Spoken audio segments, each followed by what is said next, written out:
ഹരി ഓം. ദശകം 12, ശ്ലോകം 5. കോസാവചിന്യ മഹിമാ കിടിരുദ്ധിതോ മേ നാസാപുടാത് കിമു ഭവേദജിതസ്യ മായാ ഇദ്ധം വിചിന്തയതി ധാതരി ശൈലമാത്രഃ സദ്യോ ഭവൻ കില ജഗർജിത ഘോരഘോരം. പദങ്ങളെ ഒന്ന് പിരിച്ചു നോക്കാം. കോസാവചിന്യ, കഹ പ്ലസ് അസൗ, കഹ പ്ലസ് അസൗ ആണ് കോസ.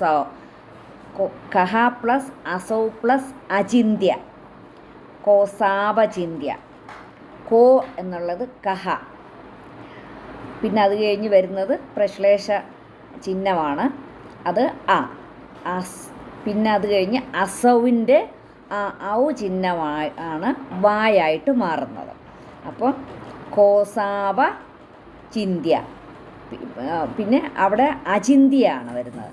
അചിന്ത്യ ഔവും ആയും കൂടെ വരുന്നത് കൊണ്ടാണ് അവിടെ വായായിട്ട് മാറുന്നത്. ഔവും ആയും കൂടെ, ഔ പ്ലസ് ആയാണ് വ. അപ്പം കോസാവ ചിന്ത്യ, കഹ plus അസൗ plus Achintya, കോസാവ ചിന്ത്യ മഹിമാ കിടിഹി ഉദ്ധിതഃ may. കിടിഹി plus ഉദ്ധിത, കിടിഹി plus ഉദ്ധിതഃ കിടിരുദ്ധിതോ, കിടിരുദ്ധിതോ may. കോസാവചിന്യ മഹിമാ കിടിരുദ്ധിതോ may. നാസാപുടാത് കിമു ഭവേത് അജിതസ്യ മായ. ഭവേത് പ്ലസ് അജിതസ്യ, അതാണ് ഭവേദജിതസ്യ എന്ന് പറയുന്നത്. നാസാപുടാത് കിമു ഭവേദജിതസ്യ മായ ഇദ്ധം വിചിന്തയതി ധാതരി ശൈലമാത്രഃ. ഇദ്ധം വിചിന്തയതി ധാതരി ശൈലമാത്രഃ. സദ്യോ എന്നുള്ളത് സദ്യഃ, ഭവൻ കില ജഗർജിത ഘോരഘോരം. സദ്യോ ഭവൻ കില ജഗർജിത ഘോരഘോരം. കോസാവചിന്യ മഹിമാ കിടിരുദ്ധിതോ മേ നാസാപുടാത് കിമു ഭവേദജിതസ്യ മായാ ഇദ്ധം വിചിന്തയതി ധാതരി ശൈലമാത്രഃ സദ്യോ ഭവൻ കില ജഗർജിത ഘോരഘോരം. ശ്ലോകം 5 അന്വയവും അർത്ഥവും നോക്കാം. മേ നാസാപുടാത് ഉദ്ധിതഃ അചിന്യ മഹിമാ അസൗ കിടിഹി കഹ. ബ്രഹ്മാവിന് സംശയം ഉണ്ടാവുകയാണ്. മേ എൻ്റെ നാസാപുടാത്, എൻ്റെ നാസികാദ്വാരത്തിൽ നിന്നുണ്ടായ ഉദ്ധിതഃ ഉണ്ടായ അചിന്യ മഹിമ, ചിന്തിക്കാൻ പോലും സാധിക്കാത്ത ആ അസൗ കിടിഹി കഹ, അത്ര ഒരു പ്രഭാവത്തോടു കൂടിയ കിടിഹി എന്ന് പറഞ്ഞാൽ ആ വരാഹം.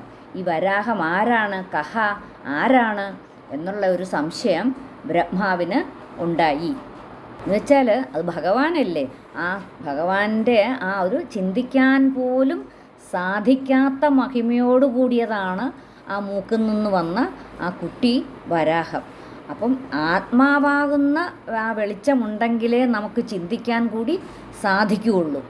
ആത്മാവില്ലെങ്കിൽ ചിന്തയുണ്ടോ? ചിന്തയില്ല. ഒരു ഉദാഹരണം പറയുകയാണെങ്കിൽ ടോർച്ച് ലൈറ്റ്. ആ ടോർച്ച് ലൈറ്റിന് ആ ബാറ്ററി ഉണ്ടെങ്കിലേ ആ ടോർച്ച് ലൈറ്റ് പ്രകാശിക്കുകയുള്ളൂ. എന്നാൽ ആ ടോർച്ച് ലൈറ്റിൻ്റെ ആ പ്രകാശത്തിൽ നമുക്ക് ബാറ്ററി കാണാൻ പറ്റുമോ? ബാറ്ററി കാണാൻ പറ്റത്തില്ല.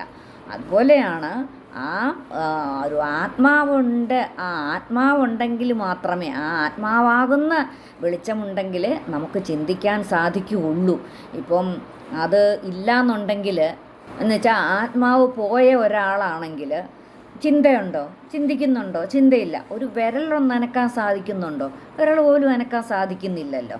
അപ്പോൾ അതാണ്, അത്ര ആ ചിന്തിക്കാൻ പോലും ആ കഴിയാത്ത ആ പ്രഭാവമാണ് ആ ഭഗവാനുള്ളത്.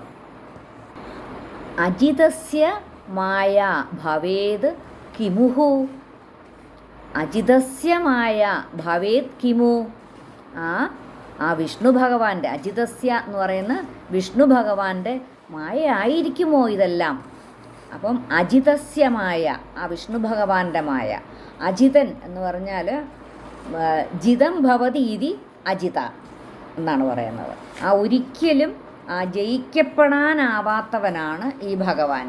അപ്പം ഈ ഭഗവാന്റെ ശക്തി മാത്രമാണ് ഈ ബാക്കി അസുരന്മാർക്ക് പോലും, അതിൻ്റെ ഒരു അംശം മാത്രമാണ് അസുരന്മാർക്ക് പോലും കിട്ടിയിട്ടുള്ളത്. ഭഗവാന്റെ കയ്യിൽ നിന്ന് കിട്ടിയ ശക്തിയേ ഉള്ളൂ, അല്ലാതെ ഒന്നുമില്ല. അപ്പോൾ അജിതൻ എന്ന് പറഞ്ഞാൽ ആരാലും ജയിക്കപ്പെടാൻ സാധിക്കാത്തവനാണ് ആ ഭഗവാൻ വിഷ്ണു. ആ വിഷ്ണു ഭഗവാന്റെ മായയായിരിക്കുമോ? അതാണ് അജിതസ്യ മായ ഭവേത് കിമു ധാതരി ഇദ്ധം വിചിന്തയതി.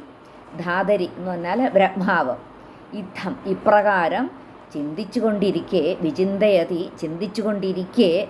ത്വം സദ്യ ശൈലമാത്ര ഭവൻ ഘോരഘോരം ജഗർജിത കില. അപ്പം അവിടുന്ന് ഭഗവാൻ എന്ത് ചെയ്തു? പെട്ടെന്ന് ഒരു കുന്നിൻ്റെ വലുപ്പം പൂണ്ട് അതിഘോരമായി ഗർജിച്ചു. അതാണ് ത്വം.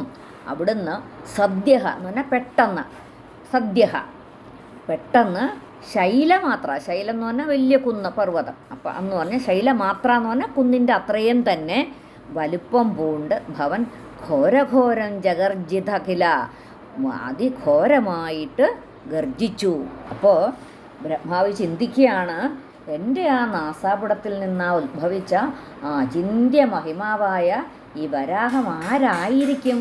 ഈ അജിതനായ വിഷ്ണുവിൻ്റെ മായ ആയിരിക്കുമോ എന്നിങ്ങനെയൊക്കെ ആ ബ്രഹ്മാവ് ചിന്തിക്കവേ അങ്ങ് ആ പർവ്വത തുല്യനായിട്ട് അതിഘോരമാവണ്ണം ഗർജിച്ചു പോയി അത്രേ. ഇതാരാ പറയുന്നത്? ഭട്ടതിരിപ്പാട് പറയുകയാണ്. കോസാഭജിന്യ മഹിമാ കിടിരുദ്ധിതോ മേ നാസാപുടാത് കിമു ഭവേദജിതസ്യ മായാ ഇദ്ധം വിചിന്തയതി ധാതരി ശൈലമാത്രഃ സദ്യോ ഭവൻ കില ജഗർജിത ഘോരഘോരം.